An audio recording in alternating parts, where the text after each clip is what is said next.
Hey guys, hello everyone. Welcome to the second episode. Welcome back to the second episode of my Forensic Science podcast. I just want to give a thank you for sticking around. I'm so glad that you guys are back here to see the second episode. So, basically, before I go on, I just wanted to give a basic overview of what I'm going to be talking about in the video. So, first of all, I'm going to choose an activity from a learning module that I had done in the past rather, and I'm gonna add in a famous crime, and then finally um, use a current event and wrap it up in a nice pink bow for you guys. So let's get started. Okay, so the activity that I chose from the learning module was the forensic science timeline. Now this timeline, I really enjoyed making it. I thought it was a lot of fun to make. So yes, and then so something that I want to talk about was that I thought that it was really cool to go back in time and research and essentially understand how forensic science came to be the behemoth of a field that it is today. So we go back as far as 221, all the way back, or sorry, all the way to the recent year of 2019. Something that I learned and that I actually wanted to talk about was that of I wanted to give my thoughts before we move on to the famous crime. I wanted to give my thoughts on some stuff that I learned from the forensic science timeline, and just give some stuff that I thought were worth mentioning. So, going in chronological order, the first event that I thought was pretty cool was that of Julius Caesar, which was in 44 BC. And this was the year that Julius Caesar was actually assassinated. And the important part about this is that, well, it's all important, but the important forensics part is that the first autopsy is performed, which would reveal that of the 23 stab wounds that he received that day, only one of them was fatal. So because this is a first, and because autopsy is very it's very well known, it's actually a staple of the forensics field now, concerning how big it is. The first one generally be pretty notable, which I thought was pretty cool to know, because I didn't know this. The next one would be in 1810, which was the creation of the first detective force by Eugene Francois Vidocq, and I thought this was pretty cool because it's the first detective force, which is like, I guess, like a forensics agent who would like dedicate their police careers to solving crimes, and seeing that like detectives are a pretty main staple of the police force right now. So yes, moving on to the next one. Just pull that out here. Moving on to the next one, something that I thought was pretty interesting was that, or pretty monumental, I should say, was that in 1984, Sir Alec Jeffreys would develop the first DNA fingerprinting techniques for profiling, which would establish a proper system by which to acquire genetic data from fingerprints and other fluids by which may carry genetic information. He would essentially go on to create the first fingerprinting techniques, which, of course, fingerprints are essentially widely adopted in the field of forensic science, especially for the police force and stuff like that. So, since he would create it, I feel like that was pretty worth mentioning, and it was pretty cool. But yes, I thought that's pretty okay. So moving on to the famous crime. The famous crime that I chose was perhaps one of the most famous cults, the most famous cult massacre, was that of Jonestown. So this crime, essentially, to give a background on it, was that in the fall of 1978, there was a man named Jim Jones, and he was a very charismatic person, and he would go on to move in the U.S. He had a cult in the U.S., and he would go on to move that cult to the jungle of Guyana in South America. So here, this would garner the attention of Congressman Leo Ryan from San Francisco, and he would go on to to go visit Jonestown because he wanted to see what the fuss was about.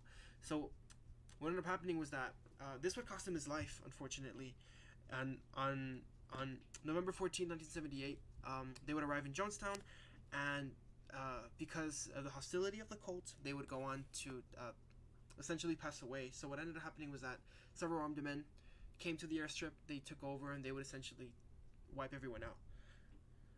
So because of this recklessness, Jim Jones panicked and he hatched the plan which would immortalize Jonestown, right?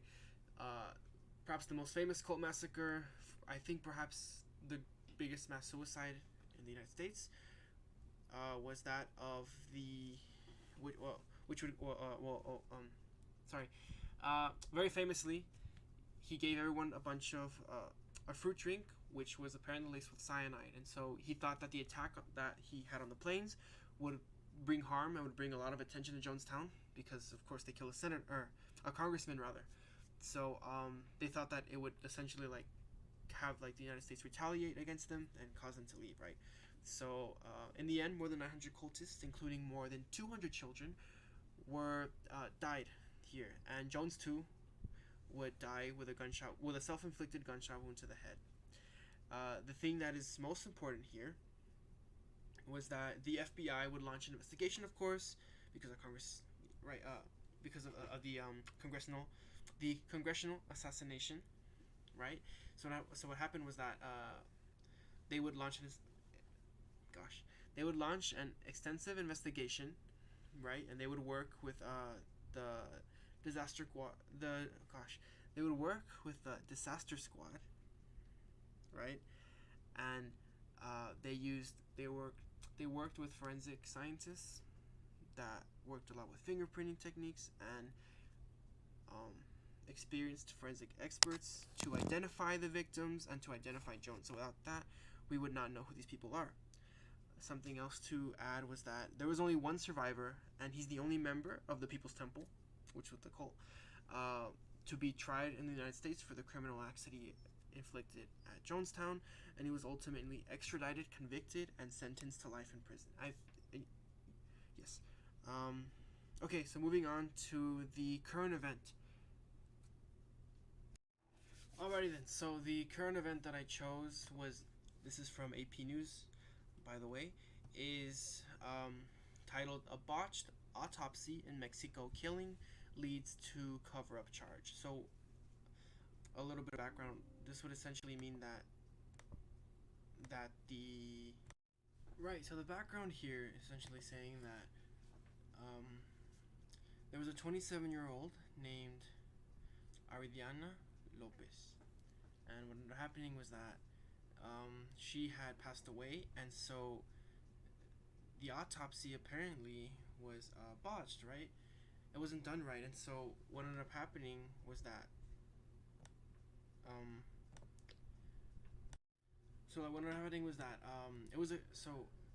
the killing of a young woman in Mexico City brought a lot of accusations on Monday, rather, or I'm sorry, not Monday. Goodness.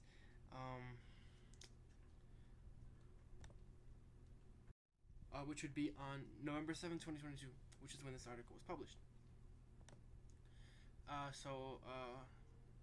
Right.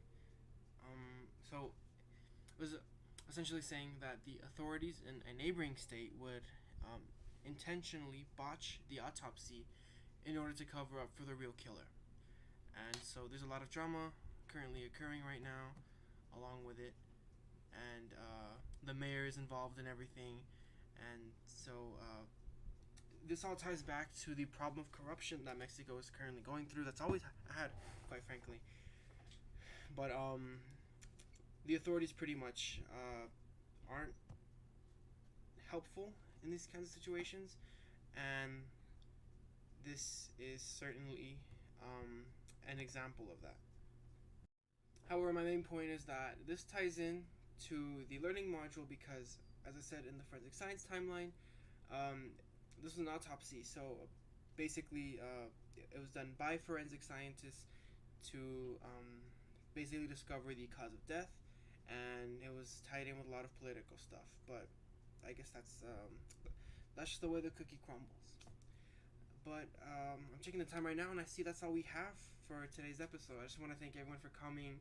I know that I was basically just rambling incessantly, but I look forward to very much improving in for the third episode of the podcast. But thanks again, everyone. Thank you guys for coming. It's very fun to do these. I do enjoy doing these. It's really interesting and intriguing to talk about a lot of stuff regarding forensics. Anyways, thank you so much.